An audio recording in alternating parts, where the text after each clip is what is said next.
ఎంసెట్ లోపల మనం ఎంత మంచిగా ప్రిపేర్ అయినా కూడా మనం ఆన్సర్ని ప్రాపర్గా ప్రజెంట్ చేయకపోతే ఆర్ కంప్యూటర్ బేస్డ్ టెస్ట్ ప్రాపర్గా రాయకపోతే దానికి యూజ్ అయితే ఏముండదు. కాబట్టి ఈ వీడియో లోపల మనం ఈ కంప్యూటర్ బేస్డ్ టెస్ట్ ఎట్లా రాయాలి, సో కంప్యూటర్ బేస్డ్ టెస్ట్ లోపల ఆన్సర్స్ని నువ్వు అటెంప్ట్ చేసినావు అని చెప్పి నీకు ఎట్లా తెలుస్తుంది, సో ఎన్ని క్వశ్చన్స్ ఉన్నాయని చెప్పి, అండ్ ఆ క్వశ్చన్స్ని మనం ఏం రాసినాం, క్వశ్చన్స్ని అటెంప్ట్ చేసినామా లేదా, నువ్వు ఇచ్చిన ఆప్షన్స్ ఏవైందా లేదా, సో ఇవన్నీ కూడా మనం డీటెయిల్గా మాట్లాడుకుందాం. సో ప్రతిదీ కూడా నీకు డీటెయిల్గా నేను ఎక్స్ప్లెయిన్ చేస్తాను. సో ఈ కంప్యూటర్ బేస్డ్ టెస్ట్ ఎట్లా ఉంటుంది, ఇందులోపల ఆప్షన్స్ ఎట్లా ఉంటుంది, నువ్వు ఎట్లా సేవ్ చేయాలి, అండ్ ఆప్షన్ని నెక్స్ట్ ఎట్లా పోవాలి అని చెప్పి మనం మాట్లాడుకుందాం. And before starting that, hey buddies, this side Jatin, welcome back to Analysic tutor. So కొత్త వస్తే సబ్స్క్రైబ్ చేసుకో, వీడియోని ఎండ్ దాకా చూడు, ఏం డౌట్స్ ఉన్నా కామెంట్ చేయి, I will definitely answer for your every comment. Website అని చెప్పి ఏదైనా ఒక వెబ్సైట్ లోపల ఓపెన్ చేసుకోవాలి. సో అది ఏ వెబ్సైట్ అయినా ఏం కాదు, మీకు ఉన్న మీ ఫోన్లో అయినా కూడా మీరు ఓపెన్ చేసుకోవచ్చు. టీఎస్ వెబ్సైట్ అని చెప్పి సెర్చ్ చేస్తే మాకు ఒక పోర్టల్ అయితే ఓపెన్ అవుతుంది. ఓకేనా. సో ఇది మెయిన్ పోర్టల్. సో ఇక్కడ మనకంతా కూడా పింక్ కలర్లో కూడా కనబడుతుంది. సో దీన్ని బట్టి మీరైతే వెబ్సైట్ ఓపెన్ చేసినామని చెప్పి కన్ఫర్మేషన్ కూడా తెలుసుకోవచ్చు. సో మీకు ఇక్కడ హోమ్ ఉంటుంది, అబౌట్ అస్ ఇట్లా ఇవన్నీ కూడా ఉంటాయి. ఇక్కడ మాక్ టెస్ట్ అని చెప్పి ఒకటి ఉంటుంది. ఓకేనా. సో ఇక్కడ లేదంటే మీరు కిందికి వచ్చినా కూడా ఇక్కడ ఇన్ఫర్మేషన్ లోపల notification, important instructions, syllabus, user guide, ఇక్కడ మనకి మాక్ టెస్ట్ అని కూడా ఉంటుంది అన్నట్టు. సో ఈ మాక్ టెస్ట్ అనేది మనం ఓపెన్ చేసుకోవాలి. సో ఇందులోపల మాక్ టెస్ట్ లోపల నువ్వు ఏదైనా ఒకటి సెలెక్ట్ చేసుకో. సో ఎవరికైనా కూడా సేమే ఉంటుంది. యాక్చువల్గా ఏంటంటే, సో ఇంజనీరింగ్ వాళ్ళకి ఏంటంటే మ్యాథ్స్ అనేది 80 క్వశ్చన్స్ ఉంటుంది. ఎవరైతే ఫార్మసీ ఆర్ అగ్రికల్చర్ స్ట్రీమ్ వాళ్ళకి ఎట్లా ఉంటుందంటే, so botany, zoology, physics, chemistry అనేది 40 లాగా డివైడ్ అవుతాయి. ఇంజనీరింగ్ వాళ్ళకేమో 80 ఏమో మ్యాథ్స్ ఉంటుంది, ఫిజిక్స్, కెమిస్ట్రీ అనేమో 40 ఉంటాయి అన్నట్టు. ఓకేనా. సో నేను బైపీసీ వాళ్ళకి సంబంధించి అయితే చూపెడుతున్నా. సో మ్యాక్సిమం ప్యాటర్న్ అంతా సేమే ఉంటుంది, జస్ట్ నెంబర్ ఆఫ్ క్వశ్చన్స్ ఒకటే డిఫరెన్స్ ఉంటుంది. ఓకేనా. సో ఇక్కడ మీరు చూసుకోవచ్చు. ఓకేనా. So here you can see that మనకు ఇక్కడ చూపెడుతుంది. ఓకేనా. సో ఇక్కడ ఏదైనా ఒకటి మీరు ఓపెన్ చేసుకోవాలి. సో మనకి ఇక్కడ లాంగ్వేజ్ అనేది మనం ఏదైతే ఇచ్చినామో దాన్ని బేస్ చేసుకొని ఉంటుంది. ఇక్కడ నేను అగ్రికల్చర్ను ఫార్మసీ అనేది ఓపెన్ చేసుకుంటున్నా. సో అగ్రికల్చర్ ఫార్మసీ లోపల మనకి ఇక్కడ మీద సిస్టమ్ కోడ్ అనేది చూపెడుతుంది. ఓకేనా. రైట్ కార్నర్ లోపల సిస్టమ్ కోడ్ అనేది చూపెడుతుంది. అండ్ దాని తర్వాత ఇక్కడ మీరు చూసుకుంటే లెఫ్ట్ కార్నర్ లోపల ఇక్కడ ఫోటో ఉంటుంది, మీ నేమ్ అయితే ఉంటుంది. ఓకేనా. ఇది మాక్ టెస్ట్ కాబట్టి ఏం లేదు, నార్మల్గా క్యాండిడేట్ నేమ్ చెప్పి జాన్ స్మిత్ అని చెప్పి ఉంది. ఓకేనా. సో ఏంటంటే ఇక్కడ మనకు ఫోటో అండ్ మన నేమ్ అయితే ఉంటుంది, చూసుకోరి. అండ్ ఇక్కడ లాగిన్ డీటెయిల్స్ అయితే వాళ్ళు ప్రొవైడ్ చేస్తారు. సో లాగిన్ డీటెయిల్స్ అయితే మనం ఎంట్రీ చేసి లాగిన్ కావాల్సి ఉంటుంది. ఓకేనా. సో సైన్ ఇన్ అయిన తర్వాత మీకు కొన్ని ఇన్స్ట్రక్షన్స్ అయితే నేను ఇప్పుడు చెప్తా. ఓకేనా. సో ఇన్స్ట్రక్షన్స్ ఏంటి అంటే మనకి ఫస్ట్ జనరల్ ఇన్స్ట్రక్షన్స్ ఇవి. ఫస్ట్ మనకి ఒక 180 మినిట్స్ ఉంటుంది. అంటే 180 మినిట్స్ అంటే ఎంత, 3 అవర్స్. ఓకేనా. 180 మినిట్స్ అంటే మనకి 3 అవర్స్ ఆఫ్ టైం అయితే ఉంటుంది. సో ఈ 3 అవర్స్ ఆఫ్ టైం లోపల మనం అయితే రాయాల్సి ఉంటుంది. మనకి కౌంట్ డౌన్ అనేది రైట్ సైడ్లో మీద అనేది కౌంట్ డౌన్ చూపెడుతుంది ఒకసారి నువ్వు అది ఓపెన్ చేసిన తర్వాత. ఓకేనా. మనకి రైట్ సైడ్ మీద కౌంట్ డౌన్ అనేది చూపెడుతుంది రైట్ కార్నర్ లోపల. సో అది ఎప్పుడైతే 0కి రీచ్ అవుతుందో ఆటోమేటిక్గా ఎగ్జామ్ అనేది అయిపోతుంది. ఓకేనా. నువ్వు సబ్మిట్ చేయాల్సిన అవసరం అట్లా ఇట్లా ఏముండదు. సో ఆటోమేటిక్గా ఇక్కడైతే ఎండ్ అయిపోతుంది. అండ్ దాని తర్వాత ఏంటంటే మనకి క్వశ్చన్ ప్యాలెట్ అని చెప్పి ఒకటి ఉంటుంది అన్నట్టు. ఓకేనా. సో క్వశ్చన్ ప్యాలెట్ అని చెప్పి ఒకటి ఉంటుంది. ఈ క్వశ్చన్ ప్యాలెట్ లోపల మనకి ఒక 4 కలర్ ఇండికేట్ చేస్తుంది. ఓకేనా. ఇక్కడ మనకు ఒక 4 కలర్లు అయితే ఇండికేట్ చేస్తుంది. సో ఈ 4 కలర్ల లోపల మనం ఇక్కడ చూసుకుంటే మనకి సో ఒకటి నార్మల్ వైట్ ఉంటుంది అన్నట్టు. వైట్ లోపల ఏంటంటే ఈ వైట్ ఉన్నది నువ్వు క్వశ్చన్స్ ఏవి విజిట్ చేయాలి అన్నట్టు. అంటే నువ్వు ఆ క్వశ్చన్ని చూడకపోతే వైట్ కలర్లు ఉంటుంది, నువ్వు ఒక క్వశ్చన్ని చూసి ఆన్సర్ ఇవ్వకపోతే రెడ్ కలర్లు ఉంటుంది. ఓకేనా. క్వశ్చన్ని చూడకపోతే వైట్ కలర్, చూసి ఆన్సర్ చేయకపోతే రెడ్ కలర్, అండ్ నువ్వు ఒకవేళ క్వశ్చన్ని ఆన్సర్ చేస్తే గ్రీన్ కలర్ లోపల ఉంటుంది. అండ్ దాని తర్వాత violet. When comes to violet ఏంటంటే నువ్వు క్వశ్చన్ని ఆన్సర్ చేయకపోతే. ఓకేనా. ఒకవేళ నువ్వు క్వశ్చన్ని ఆన్సర్ చేయకపోతే మార్క్ ఫర్ రివ్యూ అని పెట్టుకుంటే మనకి ఇట్లయితే చూపెడుతుంది. 4th అండ్ 5th ఒకవేళ నువ్వు క్వశ్చన్ మీద. ఓకేనా. సో నువ్వు క్వశ్చన్ మీద మార్క్ ఫర్ రివ్యూ, సో నువ్వు ఏదైనా ఒక ఆప్షన్ క్వశ్చన్ లోపల ఏదైనా ఒక ఆప్షన్ సెలెక్ట్ చేసుకొని మార్క్ ఫర్ రివ్యూ అని కొట్టినావు అనుకో, మార్క్ ఫర్ రివ్యూ అని పెడితే ఇక్కడ నీకైతే ఈ సింబల్ అయితే చూపెడతా అన్నట్టు.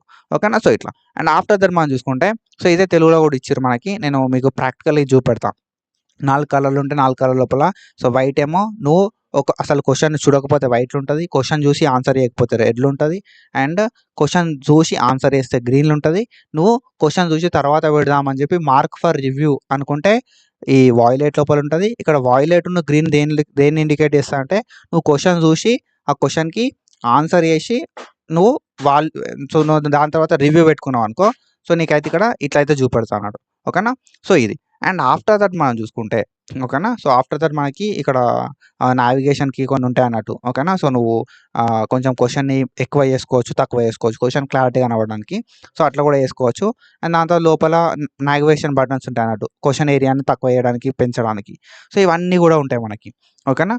సో ఒక క్వశ్చన్ని మనం ఆన్సర్ చేయాలంటే ఎట్లా అని అంటే, సో ఎప్పుడైతే నువ్వు ఒక క్వశ్చన్ చూస్తావో లాగిన్ అయిన తర్వాత నీ క్వశ్చన్స్ అయితే చూపెడితే క్వశ్చన్స్ కింద ఆప్షన్స్ అయితే ఉంటాయి అన్నట్టు. ఓకేనా.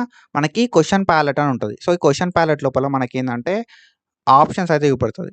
ఓకేనా. సో ఆప్షన్స్ని డైరెక్ట్ ఏ నెంబర్ కంటే ఆ నెంబర్కి పోయి నువ్వైతే చూసుకోవచ్చు క్వశ్చన్ ఎట్లుంది అని చెప్పి. సో ఆ క్వశ్చన్ని చూసిన తర్వాత నువ్వు సేవ్ అని చేయకపోతే ఆ ఆప్షన్ అయితే సేవ్ కాదు. ఓకేనా. సో దీన్ని క్లారిటీ అని ఎక్స్ప్లెయిన్ చేస్తా తర్వాత. అండ్ దాని తర్వాత సేవ్ అండ్ నెక్స్ట్ అని కొట్టినప్పుడు మాత్రమే నువ్వు ఒక ఆప్షన్ అయితే సేవ్ చేస్తావు క్వశ్చన్ ప్యాలెట్ లోపల. నువ్వు ఇక్కడ నీకు రైట్ సైడ్లో ఒక క్వశ్చన్ ప్యాలెట్ అని ఉంటుంది. ఆ క్వశ్చన్ ప్యాలెట్ లోపల నువ్వు ఏదైనా ఒక ఆప్షన్ సెలెక్ట్ చేసుకుంటావు. సో ఆప్షన్ సెలెక్ట్ చేసుకొని నువ్వు సేవ్ అండ్ నెక్స్ట్ కొట్టినప్పుడు మాత్రమే ఆప్షన్ సేవ్ అవుతుంది. నువ్వు నెక్స్ట్ డైరెక్ట్ ఇంకొక క్వశ్చన్కి జంప్ అయినావు అనుకో, నీకైతే ఆప్షన్ అయితే సేవ్ కాదన్నట్టు అట్లా. అండ్ సో ఏంటంటే ప్రాపర్గా నువ్వు ఒక ఆన్సర్ని సెలెక్ట్ చేయాలంటే పక్కకు నీకు ఒక బబుల్ లాగా ఉంటుంది. దానిలో నువ్వు క్లిక్ చేసినావు అనుకో, దాని మీద క్లిక్ చేసుడుతోటే ఆ బటన్ మీద క్లిక్ అనే ఒక బటన్ ఉంటుంది అన్నట్టు. దాని మీద నువ్వు క్లిక్ చేసుడుతోటే ఆ ఆప్షన్ అనేది సేవ్ అవుతుంది. సో ఆప్షన్ నువ్వు తీసేయాలంటే మళ్ళీ దాని మీద డిసెలెక్ట్ చేసుకోవచ్చు. ఓకేనా. సో ఇట్లా ఒకసారి నేనైతే నీకు క్లారిటీగా చూపెడతా. అండ్ నువ్వు డిఫరెంట్ సబ్జెక్ట్స్ మధ్యలో కూడా ఆటోమేటిక్గా స్విచ్ కావచ్చు రిగార్డ్లెస్ ఆఫ్ టైం. నీకు ఇష్టం వచ్చినప్పుడు సబ్జెక్ట్స్ మధ్యలో నువ్వైతే స్విచ్ కావచ్చు. మనకి మీద సబ్జెక్ట్స్ కూడా చూపెడతా ఉంటాయి. ఓకేనా. సో ఆ సబ్జెక్ట్స్ని బట్టి మనం అయితే ఆటోమేటిక్గా అటు ఇటు షఫుల్ కావచ్చు. ఓకేనా. నీకు ఎట్లాంటి రిస్ట్రిక్షన్స్ కూడా ఏముండే అన్నట్టు. సో మనం చూద్దాం ఒకసారి నీకు డీటెయిల్గా నేనైతే క్లారిటీగా చూపెడతా. సో దానికంటే ముందు ఏంటంటే మనకు సో ఈ క్వశ్చన్ పేపర్ డీటెయిల్స్ అయితే మనకు ప్రొవైడ్ చేస్తారు. బాటనీ ఉంటుంది, జువాలజీ ఉంటుంది, ఫిజిక్స్, కెమిస్ట్రీ ఉంటాయని చెప్పి. సో మనకి ఎంపీసీ వాళ్ళకైతే మ్యాథమెటిక్స్ ఉంటుంది. మ్యాథమెటిక్స్కి 80 ఉంటాయి. అండ్ ఇక్కడ మనకి 40 అయితే ఫిజిక్స్, కెమిస్ట్రీకి ఉంటాయి. ఓకేనా. మొత్తం మనకి 180 మినిట్స్ ఉంటాయి. సో ఇక్కడ మనం చూసుకుంటే మనకి 180 మినిట్స్ అయితే ఉంటాయి. 160 క్వశ్చన్స్ అయితే ఉన్నాయి మనకి. ఓకేనా. సో మనకి 3 అవర్స్ ఆఫ్ టైం లోపల 180 క్వశ్చన్స్ అయితే మనం అటెంప్ట్ చేయాల్సి ఉంటుంది. మనకి నెగిటివ్ మార్క్స్ ఏముండయి. సో నీ క్వశ్చన్ పేపర్ అనేది ఆబ్జెక్టివ్ టైప్స్ ఉంటాయి. ఏబిసిడి అనే ఆప్షన్స్ ఉంటాయి అన్నట్టు. మనకి తెలుగు, ఇంగ్లీష్ లోపల అవైలబుల్ ఉంటుంది. అండ్ ఇంగ్లీష్, ఉర్దూ లోపల అవైలబుల్ ఉంటాయి. Depending upon your choosing. Okay. నువ్వు చూస్ చేసుకున్న దాన్ని బట్టి ఉంటుంది అన్నట్టు. సో నీకు 2 ఓకేనా. సో 2 క్వశ్చన్స్ అనేది ఒకటే టైం అనేది కనబడతాయి అన్నట్టు. ఓకేనా. సో నీకు లైక్ తెలుగులో చూపెడుతుంది, ఇంగ్లీష్లో చూపెడుతుంది. ఒక క్వశ్చన్ 2 లాంగ్వేజెస్ లోపల చూపెడుతుంది నీకు. అండ్ దాంతో పాటుగా మనకి 4 ఆప్షన్స్ ఉంటాయి. 4 ఆప్షన్స్ లోపల ఏదైనా ఒకటి మాత్రమే కరెక్ట్ ఉంటుంది. ఓకేనా. సో 4 ఆప్షన్లలో ఏదైనా ఒకటి మాత్రమే సెలెక్ట్ చేసుకోవాల్సి ఉంటుంది. ఆ ఒక్కటి మాత్రమే కరెక్ట్ ఉంటుంది. సో నీకు ఇంకొకటి ఏంటంటే ఒకవేళ తెలుగు వర్షన్స్ లోపల ఏమైనా తప్పు ఉంటే ఇంగ్లీష్ వర్షన్ లోపల ఉన్న ఆన్సర్ని ఫైనల్‌లా కన్సిడర్ చేసుకొని పెట్టుకుంటే బెస్ట్ అని చెప్పి మనకి ఇక్కడ ఇచ్చారు.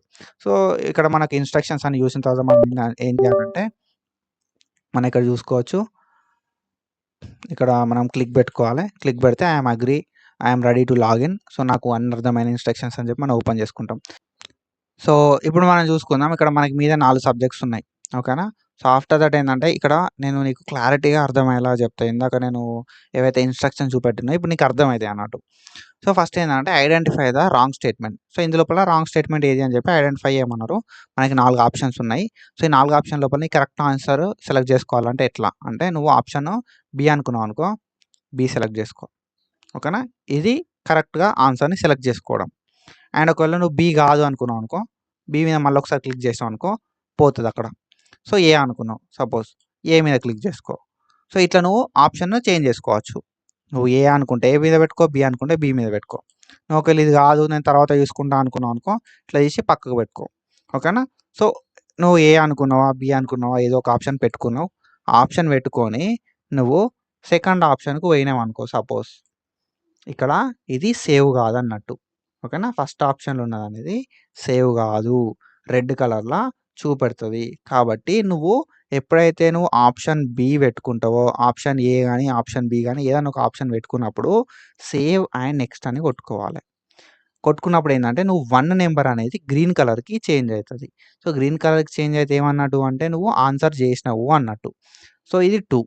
సో సెకండ్ క్వెషన్ నీకు తెలవది. ఓకేనా. నువ్వేం చేస్తావు నెక్స్ట్ థర్డ్ క్వెషన్‌కి పోతావు ఇప్పుడు. థర్డ్ క్వెషన్‌లోకి పోయిన తర్వాత నీకేమైతది అంటే, థర్డ్ క్వెషన్‌ల మనం ఇక్కడ క్వెషన్ ఇచ్చిర్రు. ఆప్షన్ ఏనా, బీనా, సీనా, డీనా అనుకున్నావు. నీకెందుకో ఏ అనేది కొంచెం ఇక్కడ ఆప్షన్ ఏ అనేది కొంచెం నీకు కరెక్ట్ అనిపిత్తాంది. ఓకేనా? ఆప్షన్ ఏ అనేది కరెక్ట్ అనిపిత్తందన్నప్పుడు ఏం జేత్తావంటే, కరెక్ట్ అనిపిత్తంది. ఎట్ ఏ టైమ్ కొంచెం డౌట్ ఉన్నది అన్న సిట్యుయేషన్ లోపల నువ్వేం జేస్తావంటే, మార్క్ ఫర్ రివ్యూ అని పెడతావు. ఓకేనా? మార్క్ ఫర్ రివ్యూ అని పెడతావు. సో, మార్క్ ఫర్ రివ్యూ అని పెట్టినప్పుడు ఏందంటే, ఇక్కడ నీకు థర్డ్ అనేది మార్క్ ఫర్ రివ్యూ చూపెడతది. తర్వాత నీకు ఫోర్త్ క్వెషన్ ఓపెన్ అయింది. ఫోర్త్ క్వెషన్ అనేది చూసినట్టే అనిపిస్తుంది. ఓకేనా? సో, ఫోర్త్ క్వెషన్ అనేది నీకు చూసినట్టే అనిపిత్తాంది. కానీ ఆన్సర్ అయితే గుర్తొత్తలేదు. కాబట్టి కొంచెం అయిన తర్వాత నువ్వు ఆన్సర్ పెట్టుకుందాం అనుకున్నప్పుడు దీన్ని డైరెక్ట్ మార్క్ ఫర్ రివ్యూ పెట్టుకోవాలి. ఓకేనా? సో, ఈ మార్క్ ఫర్ రివ్యూ లోపల ఉందేంది అండ్ ఇంకొకటి మార్క్ ఫర్ రివ్యూ లోపల మనకి ఇక్కడ 2 ఉన్నాయి. మార్క్ ఫర్ రివ్యూ ఓన్లీ ఒకటి వాయిలెట్‌లో ఒకటున్నది. వాయిలెట్ గ్రీన్‌లో ఒకటున్నది. ఓకేనా? ఆన్సర్ పెట్టి నువ్వు మార్క్ ఫర్ రివ్యూ కొడితేనేమో గ్రీన్ కలర్‌లో చూపెడతది. ఆన్సర్ పెట్టకుండా పెడితేనేమో నీకు వాయిలెట్‌లో చూపెడతా అన్నట్టు. వాయిలెట్ గ్రీన్ అంటేనేమో ఆన్సర్ పెట్టి సేవ్ చేసినావు. అప్పుడు ఒకవేళ నువ్వు ఫైనల్‌గా ఓకేనా లాస్ట్‌కు నీకు టైం సరిపోకుండా ఉన్నావనుకో, అట్లాంటి సిట్యుయేషన్ లోపల నువ్వు ఈ మార్క్ ఫర్ రివ్యూ పెట్టుకొని ఆన్సర్ చేయకపోయినావనుకో, సో, ఆ మార్క్స్ అనేవి యాడ్ కావు. ఓకేనా? సో, అర్థమైందనుకుంటున్నా. సింపుల్‌గా ఏం లేదు. ఆన్సర్ చేసినయేమో నీకు గ్రీన్ కలర్‌లో చూపెడతాయి. ఆన్సర్ చెయ్యనియేమో నీకు రెడ్ కలర్‌లో చూపెడతాయి. అసలు నువ్వు విజిట్ గానియేమో ఇగో ఇట్లా చూపెడతాయి అన్నట్టు. ఓకేనా? మార్క్ ఫర్ రివ్యూ పెట్టినయేమో ఇట్లా చూపెడతాయి. మార్క్డ్ ఫర్ రివ్యూ అంటే ఈ క్వెషను నాకు వచ్చు. కానీ నేను పెట్టలేదింకా అని చెప్పి మార్క్ ఫర్ రివ్యూ. సో, ఇదేందంటే mark for answered and marked ఇది. ఓకేనా? Answered and marked. సో, ఇది ఆన్సర్ చేసిన నేను. కానీ ఎందుకో నాకు కొంచెం డౌట్ ఉన్నది. నేను దాని తర్వాత చేంజ్ చేసుకోవచ్చు. చేంజ్ చేసుకొని సేవ్ అండ్ నెక్స్ట్ కొట్టిననుకో దీన్ని ఆన్సర్డ్‌కి మారిపోతదది. ఓకేనా? సో, నువ్వు ఏది పెట్టుకున్నా గూడా నీకు టైం లేని సిట్యుయేషన్ లోపల నువ్వు ఫస్ట్ నువ్వు క్వెషన్ చదివితే నీకు ఆన్సర్ వచ్చా రాదా అనే దాన్ని బట్టి ఆన్సర్ వస్తే నువ్వు సెలెక్ట్ చేసుకోవాలి ఆప్షను. ఓకేనా? సో, క్వెషన్ చదివినావు నీకు ఆన్సర్ వచ్చు అన్నప్పుడు ఏం చేయాలంటే ఆప్షన్ సెలెక్ట్ చేసుకో. ఆప్షన్ సెలెక్ట్ చేసుకొని సేవ్ నెక్స్ట్ కొట్టు. ఓకేనా? నువ్వు క్వెషన్ చదివినవు. ఆన్సరు అత్తలేదు. ఆన్సర్ అసలే రాదు అన్న సిట్యుయేషన్ లోపల ఆ క్వెషన్‌ని పక్కకు పెట్టు. ఓకేనా? తర్వాత క్వెషన్ చదివినవు. క్వెషన్ చదివినంక నీకు ఆన్సర్ అనేది తెలుసు. కానీ గుర్తుకత్తలేదు. అన్నప్పుడు ఏం చేస్తావంటే మార్క్ ఫర్ రివ్యూ పెట్టుకో. అండ్ దాని తర్వాత క్వెషన్ అనేది నీకు తెలుసు. ఓకేనా? క్వెషన్ చూసినావు, క్వెషన్ చదివినావు, క్వెషన్ అర్థమైంది. ఆప్షన్ ఏనా, బీనా అర్థమైతలేదు. బట్ ఎందుకో నాకు బీ మీద కొంచెం బాగా అనిపిస్తుంది. కాబట్టి నేనేం చేత్తా అంటే బీ ఆప్షన్ పెడతా. తర్వాత ఒకవేళ నాకు తప్పు అనిపిస్తే టైం ఉంటే నేనేం చేస్తా అంటే మార్క్ ఫర్ రివ్యూ పెట్టుకుంటా. మార్క్ ఫర్ రివ్యూ పెట్టుకొని తర్వాత వచ్చి చూసుకుంటా అన్నట్టు. ఓకేనా? సో, ఇట్లా. నేనేం చేత్తా అంటే తర్వాత క్వెషన్ అనేది చూసుకుంటా, ఓపెన్ చేసుకుంటా పోతా. నీకు ఒకవేళ ఆన్సర్ అచ్చు అన్నప్పుడు నువ్వేం చేయాలంటే ఆప్షన్ సెలెక్ట్ చేసుకొని సేవ్ అండ్ నెక్స్ట్ కొట్టుకోవాలి పక్కాగా. నువ్వు ఎప్పుడైతే నువ్వు ఆన్సర్‌ని మనకు ఈ 40 క్వెషన్‌లున్నాయి గదా! 40 క్వెషన్‌లు అయిపోయిన తర్వాత నువ్వు చూసుకోవాలి. అన్నీ గ్రీన్ ఉన్నాయా అని చూసుకోవాలి. ఓకేనా? సో, ఒక 20 క్వెషన్‌లు, ఒక 12 క్వెషన్‌లు అయిపోయినాయి. 15 క్వెషన్‌లు చూద్దాం మనం. ఒక 15 క్వెషన్‌లు చూసినాం. 15 క్వెషన్‌లో నాకేం నచ్చలే అన్నప్పుడు నేను జువాలజీకి గూడా పోతా. జువాలజీ లోపల గూడా ఫ్రెష్‌గా 40 చూపెడతది. ఈ జువాలజీ లోపల గూడా నేను 40థ్ క్వెషన్ ఓపెన్ చేసుకుంటా. ఓపెన్ చేసుకొని క్వెషన్ చదువుతా. నాకు నచ్చితే నేను ఆప్షన్స్ లోపల ఏదైనా ఒకటి పెడతా. ఆప్షన్స్ లోపల పెట్టి నాకు కరెక్ట్ అనిపించిందది సేవ్ అండ్ నెక్స్ట్ కొడతా. తర్వాత నాకు ఫిజిక్స్ ఓపెన్ అయితది. సో, నా ఇష్టం ఇగ. నాకు ఫిజిక్స్ చేయబుద్ధి అయితలేదు. నేనేం చేస్తా కెమిస్ట్రీ ఓపెన్ చేస్తా. కెమిస్ట్రీ లోపల ఆప్షన్ ఏనా, బీనా, సీనా, డీనా పెట్టుకుంటా. ఓకేనా? సో, ఇట్లా పెట్టుకుంటా. సేవ్ కొట్టుకుంటా. సో, ఓన్లీ థింగ్ నువ్వు చేయాల్సింది ఏందంటే, నువ్వు ఏది ఓపెన్ చేసినా గూడా అన్నీ గ్రీన్ ఉండేలాగా చూసుకో. అన్నీ గ్రీన్ అని ఉండాలే. లేకపోతే వాయిలెటును గ్రీన్ అని ఉండాలే. ఓకేనా? గ్రీన్ అని ఉండాలే. వాయిలెటును గ్రీన్ అని ఉండాలే. గ్రీన్ ఉంటేనేమో ఆన్సర్ చేసినట్టు. వాయిలెట్, గ్రీన్ ఉంటేనేమో ఆన్సర్ చేసినవు. దాన్ని మళ్ళొకసారి చెక్ చేసుకోవాలి అన్నట్టు. సో, గ్రీనును, వాయిలెట్, గ్రీన్ ఉన్నప్పుడు మాత్రమే ఆన్సర్ అనేది నీకు మార్క్ అనేది వస్తది. నువ్వు రెడ్ ఉన్నా రాదు, వైట్ ఉన్నా రాదు, వాయిలెట్ ఉన్నా రాదు. ఓకేనా? గ్రీన్ అని ఉండాలే. గ్రీనును, వాయిలెట్ అని ఉండాలి. అప్పుడు మాత్రమే నీకు మార్క్ అయితే కౌంట్ అయితది. సో, అర్థమైందనుకుంటున్నా. ఒకసారి ఇక్కడ టైమర్ అనేది 0 అవ్వడంతోనే 3 అవర్స్ అయిపోవడంతోనే ఆటోమేటిక్‌గా ఓకేనా. ఆటోమేటిక్‌గా ఇదైతే సేవ్ అయిపోతాయి, క్లోజ్ అవుతుంది.